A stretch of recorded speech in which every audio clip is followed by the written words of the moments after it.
Hello, welcome back to the Draw Fair to Green podcast. And boy, was this a great week of golf. We'll get to the Women's US Open in a minute, but let's talk about the DP World Tour and PGA Tour first. Over on the DP World Tour, Eugenio Chacarra picks up his second career win, birdies the last hole to overtake the competitors. And again, this is a young Spaniard kid who decided to jump to live right out of college. He won an event on the Live Tour, then lost his Live Tour status and has now won twice on the DP World Tour. And he's pretty much a lock to get his PGA Tour card at the end of this year. Yeah, we've talked about him a couple times. We've picked him to win a couple times, and he's been in the news recently. I know he was in the news because he withdrew from U.S. Open qualifying because he had to catch a Oh, flight. I'm pretty sure it was either that or a Monday qualifier. I don't think he can do a Monday qualifier. So he withdrew from the U.S. Open qualifying because he said, I got to catch a flight to go overseas to play on a tournament. And a couple weeks later, or maybe even this week, it pays off. With his second career DP World Tour victory. So another young player, as you mentioned, getting another win. We had a couple of weeks now with younger players, getting some wins, building up the resume, and making a push to get on on the PGA Tour. So another big win for him, and excited to see how he plays out. I know I say that a lot about the DP World Tour, but it really is an exciting tour to see these young players develop and maybe possibly see them play on the PGA Tour. I mean, he was highly regarded out of college. He kind of was one of the first young amateurs to jump to live. And again, he won there and then just didn't really play well and pretty much lost his status. He moves up to 6 in the race to Dubai rankings. I'm not going to say it's all but sealed, but we'll see him on the PGA Tour next year. And I think coming out of college, I'm pretty sure he went to Arizona State, or no, he went to Oklahoma State, I think it was. And he was up there on the PGA 2 university rankings. And so now he's finally getting there. He's played in, I think, one PGA Tour event this year. He got his sponsors invited to, I think it was the one down in Puerto Rico or the Dominican Republic. So he has some PGA Tour starts, but yeah, it'll be interesting to see. I don't think there's going to be any backlash. He earned his way onto the PGA Tour. He didn't get right from live to here. He's going to follow the Patrick Reed route and earn it by winning and playing well in the DP World Tour. So I have no problem with it at all. Again, really good young Spaniard. Again, there's always a couple of them coming up. I don't think he's in Ryder Cup contention yet, but if he wins a couple times and plays well on the PGA Tour next year, you know what? It wouldn't be shocking to see it may be in contention for a pick on Luke Donald's squad. But we're getting maybe a little ahead of ourselves when we talk about that. Yeah, the European Ryder Cup, all very, very young. They're all very good. Most of them will be on the team, in 2 years in Ireland. So we have those at least 10 guys solidified almost. And, maybe a little too far ahead. It's not out of the question to talk about it if he's playing well. And certainly we'll see in the next couple of years how he plays and if he can earn a spot. And I'm sure he's going to try to earn a spot on that Ryder Cup team. But yeah, once again, I'm excited to see what's to come. One of those players that could be on the Ryder Cup team or going to be in the same conversation as Chachar will be Alex Fitzpatrick, who had another great finish over at the Memorial Tournament presented by Workday on the PGA Tour. He shoots a final round 65 to finish T6. All he's done since winning with his brother in 3 signature events, he's finished top 10 in all of them. Again, another young guy, won on the DP World Tour, gets a win at the paired partner Zurich Classic with his brother. He's played well since earning that PGA Tour card. So again, another great event. JT Poston is the winner there in a playoff over Ryan Gerard, who, man, it was not 2 names you would have expected. Poston came into the week 94th in the FedEx Cup and just not playing well at all. Gerard's played really well, so that wasn't shocking. But Poston shot the round of the tournament, I think it was Friday, he shot 7 under, and I heard JT say that's the hardest round of golf he's ever played. And for him, he played with JT Poston. He said, that's one of the best rounds I've ever watched a player play. So again, it was really hard. The wind and the rain Saturday was pretty much washed out. A TV tower came down during the weather delay. Thankfully, no one got hurt. But overall, it's a good tournament. It really challenges the players. And I'm just shocked that Poston out of nowhere won this event. Yeah, this tournament this week was very interesting. I don't know how to feel about it. I know we critiqued the signature events, a little bit on this podcast, and I'm gonna critique them again right now. And no offense to Ryan Gerard and JT Poston, but in a signature event that at Jack Nicklaus's, we don't necessarily want to see those two. Not that they're bad players, but don't necessarily want to see those two in contention on Sunday. And it really, like, in the playoff, no one really wanted to win. You see guys missing putts, not hitting their best shots, and JT Poston comes away with the victory. And JT Poston, you see him on the leaderboard, a few times a year, and he's one of those guys. He's got a couple PGA Tour wins. This is his fourth PGA Tour win. He's won at the tournaments like the John Deere, so wins maybe those lower level tournaments, but you'll see him on the leaderboard here and there, and he can carve out a pretty solid career doing that. No shame in that. But this kind of win reminded me of Kurt Kitayama in a way, where he won Bay Hill kind of out of Yeah, nowhere with the other great big comparison. with some big names in the field, and now JT Poston wins the Memorial Jack Nicklaus tournament with big names in the field with Rory, Scotty. Not that they were really. It's not that Scotty was in contention. I think Rory was kind of maybe Yeah, making some noise at some yeah. point, but not really. So overall, it's a great tournament because it's the course is always amazing and always prepared brilliantly by Jack Nicklaus, but the caliber of play also you can't complain about that. You got to win. You have to play very well to win there, but not the big names we're used to seeing at a signature event like this. I will say, with 2 holes to play, it was a 5-way tie. It was Poston, Gerard, and you had Wyndham Clark, Fleetwood, and Burns all at 11 under. And I turned it on, and I was like, oh, it's Poston, Gerard. And then I went to a birthday party, and I pulled up my phone. And I go, oh, it's tied, and there's 2 holes to play with 5 guys. And then Gerard hits a massive birdie putt. I think it was 37 feet, and takes the lead. And you're like, oh, it's his. He hits a good drive. And I don't know if you saw this or saw it on Twitter or anything. I did see this. But his drive on 18, as soon as he hits the ball, someone goes, get in the bunker. And I am not one for shrink the game. I know that's kind of a thing going around, is shrink the game and all this stuff. And I'm not saying that. I will say that is all right. Like, maybe in that instance, shrink the game. I mean, come on. He has the lead. Now, it was after a hit. But then, he responds and goes, it's not in the bunker, dog. I mean, hats off to Gerard. I love that. He's winning by 1, claps back at a fan, doesn't even do anything wrong. Hits a good shot, 2 putts for par, and then Poston absolutely stuck a beautiful, I think he said 7 iron in there to 7 feet on one of the hardest holes on that course, makes the birdie, and then wins the putt. So, I mean, it was close. Sam Burns had a shot, but I think he made a double bogey early on in his round, and his chip off the bridge and almost makes par from there. Sam Burns is doing Jordan Spieth mode yeah. Wyndham Clark has just absolutely turned his season around the last 2 times. It goes wins at Byron Nelson, T3 here. I mean, his putter is back to like US Open Wyndham Clark, and he's going to be a favorite at Shinnecock. The way he hits the ball and his distance, and I know you don't like it, and I know, but he's got to be up there because he's won one before. If he putts like this, it's a massive advantage, his length and his putting. So it was good, and then they kind of all faded at the end and Poston again. Still, good tournament. I love it. I want more PGA Tour courses to play this hard to see it, but very good weekend. And then as soon as you ended with that, you got into the show of the weekend. You got the Women's US Open at Riv in prime time with the world number 1 coming down the stretch for a chance to win a US Open. You had Charley Hull, who absolutely blitzed the field on Saturday and Sunday and just set up an epic day, and good for Nelly. It is remarkable what she's done this year, and we've harped on it a lot. She didn't win it all last year, and she has 4 wins this year. 2 of them are majors. Yeah. I mean, back-to-back major wins. I don't know if Scottie Scheffler did back-to-back major wins, so I want to say I don't know if I compare it to anyone. She is the best player on the planet, both men's and women's right now, I'd say. Oh, I would 100% agree with you. What she's doing right now is so special. She is the best player in the world, and I don't think it's very close for second place. No disrespect to Gino and Scotty or whoever else you want to put up on second place. It's not really that close. Nelly Korda has played in maybe less than 10 events this year. She has 4 wins. She has 2 or 3 runner-ups, and then her worst finish, I think, was a top 20 in Cincinnati a couple weeks ago, which, sure.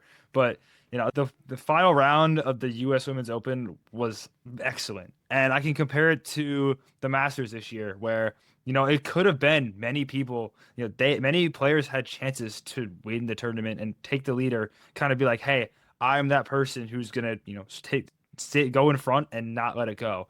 Charley Hull had opportunities. Inji Chun was there. But Gabby they Lopez, like, yeah, they were all there, but they would make some bogeys or hit some tough shots. I remember I was watching the tournament with my girlfriend, and she was like, why is everyone in the bunker? Like, why is everyone there showing like not playing well?" So it was pretty funny. But Nelly, she came in, she kind of just hung around, didn't really play maybe spectacular as she played very well, but she shot one under on the front, and then she kind of hung around the back, and then she birdied the par 5 17th, and then that was kind of it. And she just that putt on 18. yeah, let's Wow. talk about it. I Wow. I don't know if she yanked it or Oh, it was a pull. misread or what. I don't know how it fell. I don't And either. I like that doesn't make it 90% of the time. So the fact that fell, I mean, and her reaction says it all. Her like shocking look. It's like, yeah, you almost missed the 3-footer to win the US Open. Like, and like playoff, who knows? Anyone's game. But it would have been, oh boy, would I have loved that. Charley Hull, Gabby Lopez, Nelly in a playoff at Riviera in prime time. Oh, it that would have been great. And we got to talk about Charley Hull and Gabby Lopez for a sec. Charley Hull, I don't know what she has to do to win a major. I really don't. 5 runner-ups in majors without a victory. It's the most or second most all time. The most is second. Ayoko Okamoto has 6. I mean, she could not have played any better on Saturday and Sunday. You could argue she could have played better on Thursday, Friday, where she shoots 73, 72. So that's probably where you look and be like, if she would have shot even or 1 or 2 under those days, she wins by 4, 5. So you can blame her play those days. But to put herself in contention on the weekend when the conditions are the hardest, it's just, boy, it's got to come soon for her, I think. Yeah, we talk about Gino not having a major, but Charley Hull is also right there in the conversation, even more deserving than Gino, arguably, because she has those 5 runner-up finishes. Gino this week kind of not really kind of a non-factor. She was down there, she finished 20th, kind of whatever. And after the first round, it seemed as if it could be actually anyone similar to last year because Nelly shoots 2 over and is kind of down there in 40th, and we're like, what's going on? But I'm texting it, and I was texting my friend Quinn. I was like, she's doing the thing. She's playing like February Scotty Scheffler, where he played like not well on Thursday and then would win the tournament and make a charge. And she did that, but it was a great tournament. I have no complaints. The USGA did a wonderful job at Riviera. It was a 10 out of 10 tournament. I have no complaints. And if you missed out, you missed out. Like it was one of the best tournaments of the year. Yeah, the coverage is great. I like some of the split screen stuff they did. Yeah, like you said, no complaints. And Dan Hicks is always good. Jim Bones, Mackay is good, especially as someone who's caddied at Riviera for so long and giving insight about the course. I mean, that was really cool. And I think the women playing some of these historic courses, I know they played Erin Hills, was it last year? And Yeah. I've seen other lists where they're playing at some pretty cool ones the next couple of years. They played at Pebble Beach before. It's exciting. They're playing And at Bethpage next year, I think, too. oh, that's going to be a tough one. And I don't want to speak too much hyperbole yet, but Nelly has 19 wins in 4 career majors, and she is 27, 28. So she was born in 98, so whatever she is at this point. If she plays till, we'll say 40, is she going to be the most decorated U.S. women's golfer of all time? I don't see why not. She's obviously not gonna. Obviously, she's not gonna pass Annika, but the conversation for that's pretty bold. I know. I'm not saying I don't think so either, but This if she side. wins 4 times, 5 times a year, I mean, she's going to be up there with victory. She has 4 majors. I think the record is 13. Annika is what, 10 or 11? Like, I'm not saying she will, but like, it's her and Annika will be in the same category, I would think. And again, healthy the rest of her career and all that. I understand it's a lot 'cause she's young, but you see the talent and what she's done this year. And she played well last year without the win. The year before that, she has 7 wins. I mean, it's tough not to put her already in that conversation just because she is so young and talented. But like at the end of the day, like she may become the best women's golfer. Like we'll see. And I don't think that's crazy to say. It may be too early to say, but I don't think it's crazy. I could see it happening with how she's playing this season as the undisputed #1 golfer on the planet. I can totally see that, but it might be a little early, as you said. But it's fun to talk about. Yeah, it's just these things like I'm thinking about. Well, she's winning and in the trophy ceremony, and looking up some things today. It's just like if she wins, right, she has 19 wins. If she wins 2 a year for the next 11 years, that's 22 wins added to her 19. That's like a lot. It's just, it's really It is a interesting. lot. I'm like, That's pretty again, she crazy. has these years where if she does win 7 times or 4 more times, she's gonna get up there real quick. Hmm. And again, there's one person in her category right now, and Gino hasn't proven in the majors. Another lackluster major for Gino, and it's just like, all right, like, when are you gonna like break through? I know, like, right, I don't want to say it's the Rory thing yet because Rory won 4 before going in this long drought, but like, I yeah, I don't know. I just at some point she's gonna break through, and then maybe the floodgates will open, but it hasn't happened yet, which is shocking for how good she is. I think it's gonna be a thing, like you mentioned, where she wins one and she wins just a few. Because at that point, I think she obviously has the talent. She's won, multiple times. She's a two-time tour championship winner the last 2 years. So she has all the talent in the world. She's right there, but she can't get it done in the majors. But I think, it just takes one. It just takes one. And another thing we didn't talk about yet is she has two more chances this season for the career Grand Slam. And then, who knows if she wins? She has to win the Evian and the British Open. And, if she wins one of those, which I think the Evian's first, if she wins that, career, what is it, the ultimate Grand Slam or Super slam, yeah, super Super slam. Slam. Yeah, Super Slam. She'll win that. We could have many conversations about that. It's so impressive what she's done. I know we were talking about Gino, but I just can't stop talking. I'm kind of glazing right now, but like I No, can't. It's unbelievable. I guess like it wouldn't be quite like, right, Tiger won 4 majors. He or had all 4 majors in one calendar year. Like he won 3 and then won the Masters the next year. So the Tiger Slam. Again, Nelly didn't win the first major, but still, if she wins 4 or 5, which again, we're She getting did way win the ahead first of major. ourselves. Oh, sorry. So there's how many left this year? There's three left, but Okay, she's won the sorry. For first some reason, two. I thought they played through. So if she wins, I won't even say the next 3. Let's see, she wins one more. 3 majors in a year.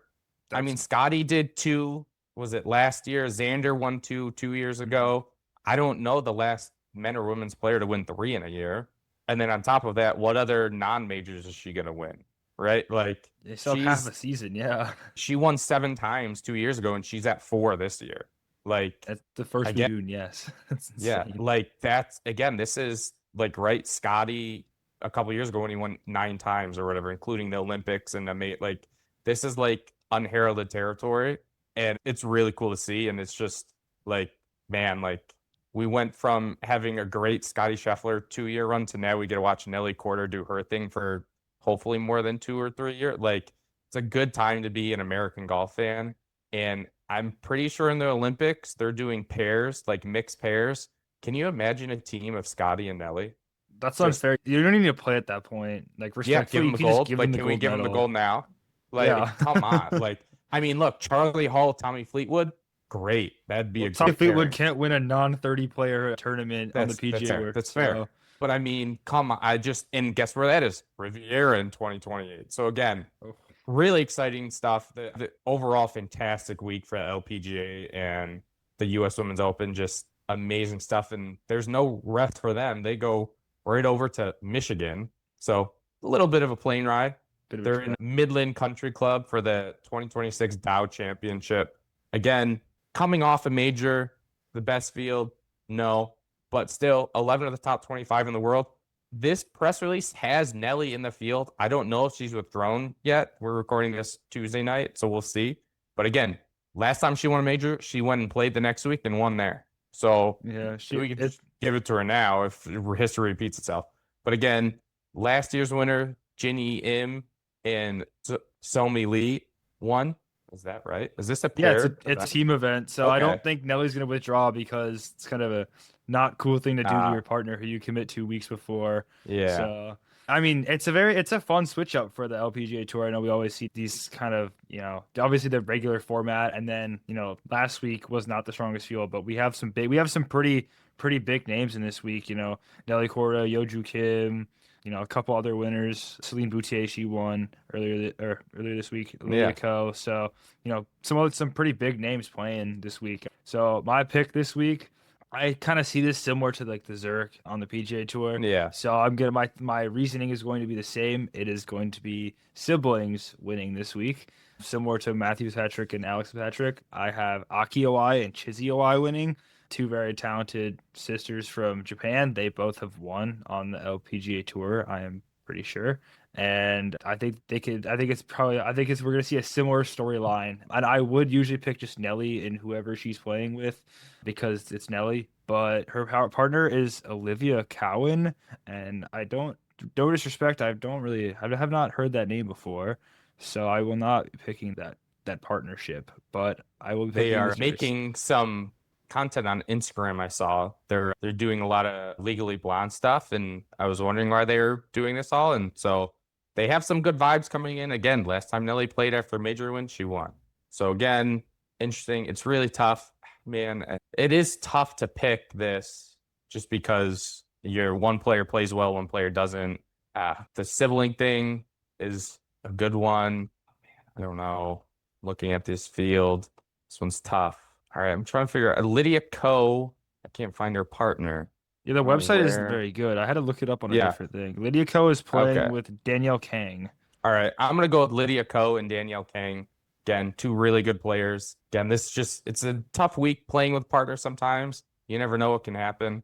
So Lydia Ko, Danielle Kang is my pick for the LPGA event this week. The PGA Tour heads up north for the 2026 RC Canadian Open at TPC Toronto. This is the second straight year this event is there. Last year, Ryan Fox defeated Sam Burns in a 4-hole playoff.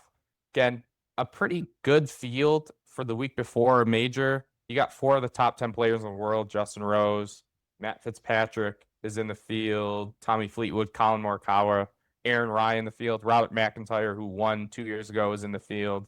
You have 21 Canadians. This is their national open. Nick Taylor from a couple years ago hitting that 70-foot putt to win for the first time in a long time for a Canadian.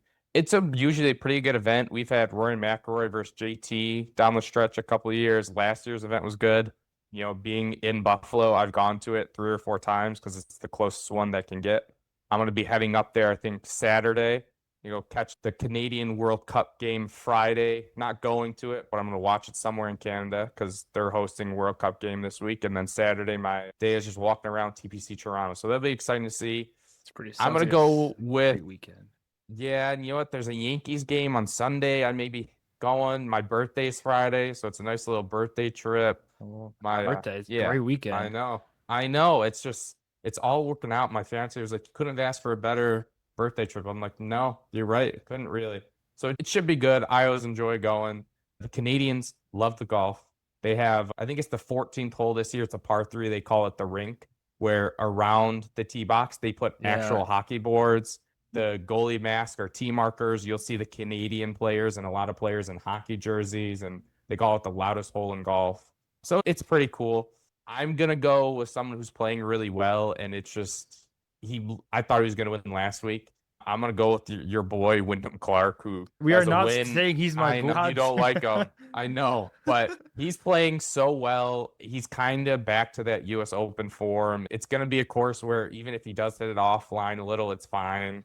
And if he continues to putt like this, he could run away with it real quick. And I think it's a good tune-up for the U.S. Open in 2 weeks. So my pick's Wyndham Clark. If Wyndham Clark wins this week, I will not be in a good place going into the U.S. Open. But the RBC Canadian Open slept on tournament. This tournament delivers some great moments. I remember a few years ago, this was when the Live news broke and Rory was like in the spotlight. It was that week, and then last year it was a great playoff with Sam Burns and Ryan Fox. Pretty good, great tournament. See some hockey players going on. The hockey player to golfer pipeline is very strong, so they love that. They love that up there. The weather's not too great, but they can enjoy it in the summer. It's gonna be warm. Yeah, well, the weather overall in Canada isn't the best. True. It's probably similar to Syracuse and Buffalo, where you get 3 or 4 months. Yeah, but yeah, good golf. But my pick for this week, I'm gonna go with Aaron Rai. Major winner. I think he's gonna not really a bold pick, but Aaron Rai's last 3 starts, including the PGA Championship, 5th, first place, and then T19 last week. So Aaron Rai has been in the top 20 last 3 starts. And the week before a major, I know we don't have, Rory and Scotty don't play. Actually, I don't think we're actually. I'm shocked that Rory's not playing because he's won this event 2 times, and he usually plays if the US Open is on the East Coast, so he doesn't have to travel. But again, he's played like since his Masters win, he's played like 2 times, 3 Yeah, times. it's very annoying. It's weird. Yeah, so I don't know He's too because big time he now. usually loves this event. I think he is it 3 times he's won? I don't know. He's won at least twice. I know that. So that was shocking. Scotty, I don't think has played there in He a couple never play. He years. never plays the week Yeah, before the JT major. has played there in the past. So again, usually you get a couple more, but it's not the worst of him. You got Brooks Koepka playing for the first time since 2019. Yeah, it's interesting that Rory, that was the one that shocked me that he's not in the field, I'd say. I'd say it shocked me, but it doesn't because Rory doesn't like to play golf anymore. He won his second Masters, and now he's just doing what he wants to do. Golf is a hobby now, I guess. Yeah. Yeah, it's really interesting. And so that'll be interesting. Again, Wyndham Clark and Aaron Ryer are picks. Before I go, I did see this came across, we'll say my desk, just as I was doing some research for it. And the DP World Tour and the PGA Tour has committed to elevating the Capital.com Australian Open. So they're working with Golf Australia to kind of make this one of the premier events on the DP World Tour. So it's very similar to what they do with the Genesis Scottish Open the week before the Open Championship over there. Golf in Australia is fantastic. The fans there are always great. They have the BMW Australian Championship that gets usually pretty good crowds. I think Cam Smith lost there this year on the 72nd hole. Rory McIlroy has played there, hasn't played there in a lot, but he is going to be making his return this year to the 2026 Australian Open. So again, thought it was just an interesting piece as all this live stuff is going on, that the PGA Tour, DP World Tour are kind of coming together for this event. I think you may see more of this in the future. I wouldn't be shocked. Again, they do this with the Genesis Scottish Open, doing it here, elevating some of these national opens that we've talked about a lot over the last month while they're in this kind of national open swing over on the DP World Tour. So it'll be interesting to see what other terms the PGA Tour kind of gets involved. They'll probably make it where this event is in the fall, so maybe the top PGA Tour players can go over there and play it and doesn't affect their PGA Tour schedule is my guess. But interesting piece as all this live stuff and who knows what's happening with that is going on. Yeah, I think the PGA Tour, DP World Tour in Australia is a great concept.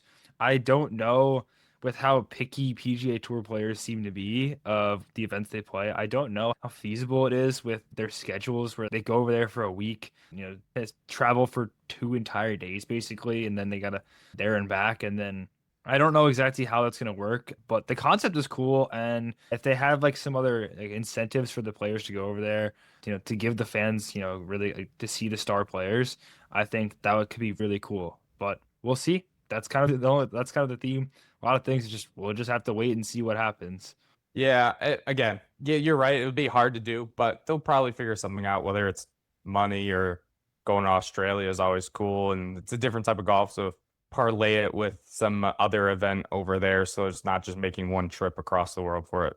But again, excellent week this week in golf. All 3 tournaments delivered. The U.S. Women's Open shine the brightest. This week you got the PGA Tour, LPGA. We'll recap those next week, and we'll get into the U.S. Men's Open, Shinnecock Hills 2 weekends, so that'll be exciting as well. Again, check us out, fairtogreen.com. Check us out on Instagram, fairtogreen, and we'll see you next week.